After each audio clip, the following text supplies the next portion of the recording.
Pernah kepikiran nggak sih, gimana caranya kita bisa jadi versi terbaik dari diri kita? Nah, kali ini kita bakal kupas tuntas sebuah metafora spiritual yang, menurut saya, luar biasa dalam. Kita akan melihat perjalanan hidup yang diibaratkan seperti proses mengubah sebuah batu biasa menjadi emas murni yang nilainya tak terhingga. Oke, kita mulai dari sini ya. Ada sebuah analogi yang keren banget yang jadi dasar pembahasan kita. Intinya tuh gini, ada sebuah proses besar yang bekerja untuk mengubah sesuatu yang kelihatannya biasa-biasa aja menjadi sesuatu yang, wow, luar biasa berharga. Yuk kita bahas bagian pertamanya. Ini adalah tentang titik awal kita semua. Potensi mentah yang tersembunyi jauh di dalam diri kita, yang dalam cerita ini disebut sebagai batu hitam. Jadi, coba deh bayangin, kita semua ini awalnya itu kayak batu hitam. Kalau dilihat dari luar ya, biasa aja, nggak ada yang spesial. Mungkin sama aja kayak ribuan batu lain di dasar sungai. Tapi di dalam kegelapannya itu tersimpan kilau emas, potensi untuk jadi sesuatu yang cemerlang.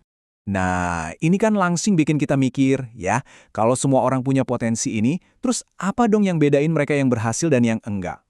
Proses kayak gimana sih yang harus dilewati untuk membuka kunci potensi itu? Sekarang kita masuk ke bagian yang, ya bisa dibilang paling berat. Kita akan lihat proses penuh tantangan yang mengubah potensi mentah tadi jadi kenyataan. Dan ini sama sekali bukan jalan yang gampang.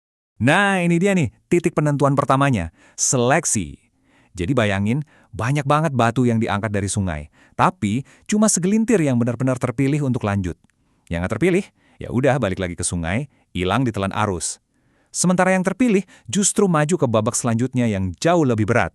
Bagi yang beruntung, atau mungkin kurang beruntung, tergantung sudut pandang ya, prosesnya ada 3 tahap. Pertama, tentu saja, dipilih. Terus dicuci, ini proses pembersihan yang butuh kesabaran luar biasa. Dan yang terakhir, ini yang paling gila, dimurnikan di dalam api yang super panas. Ini dia puncaknya, ujian apinya. Disinilah semuanya dipertaruhkan, tekanannya maksimal. Dan di titik inilah banyak yang nggak kuat. Mereka yang menyerah sama panasnya ujian, yang nggak sanggup bertahan, ia hancur ledur di tengah proses.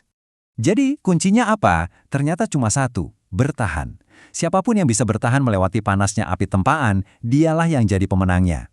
Dia bukan cuma selamat, tapi bertransformasi jadi emas murni. Jadi versi terbaik dari dirinya sendiri. Tapi jangan salah, ternyata ide soal tempaan dan ujian ini bukan hal baru loh. Ini tuh kearifan universal yang bisa kita temukan di banyak banget tradisi kuno di seluruh dunia. Lihat deh tabel ini, keren banget kan? 3 peribahasa kuno dari tradisi yang berbeda tapi intinya sama persis. Tanpa ujian, nggak bisa jadi suci. Tanpa ditempa, nggak bisa jadi dewa. Tanpa diasah, nggak bisa jadi Buddha. Jadi ujian itu bukan penghalang, tapi justru jalannya. Oke, prosesnya kita udah tahu itu universal. Tapi pertanyaannya sekarang, apa sih yang harus kita punya di dalam diri kita buat bisa lolos dari semua itu? Apa kuncinya? Nah, di sini ada 3 level nih. Kalau kamu percaya, kamu akan dapat hal-hal baik. Kalau kamu sabar, kamu bakal dapat yang lebih baik lagi. Tapi kalau mau yang terbaik, mau jadi si emas murni itu, cuma ada satu jalan. Jangan pernah menyerah. Titik. Dan ini membawa kita ke intinya. Ke satu kualitas paling dasar yang jadi fondasi dari semuanya. Kualitas yang bikin seseorang bisa bertahan dan gak pernah menyerah. Konsep ini disebut hati tahu. Gampangnya gini, ini tuh soal konsistensi batin. Kemampuan untuk menjaga hati kita tetap teguh, tetap sama, nggak goyah, nggak peduli badainya segede apa, atau kondisinya berubah-ubah kayak gimana. Inilah mesinnya. Dan kita tutup pembahasan ini dengan satu pertanyaan.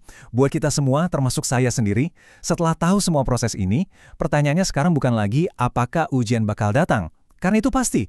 Tapi pertanyaannya adalah, apakah hati tahu kita masih konsisten? Coba deh, kita renungkan bareng-bareng.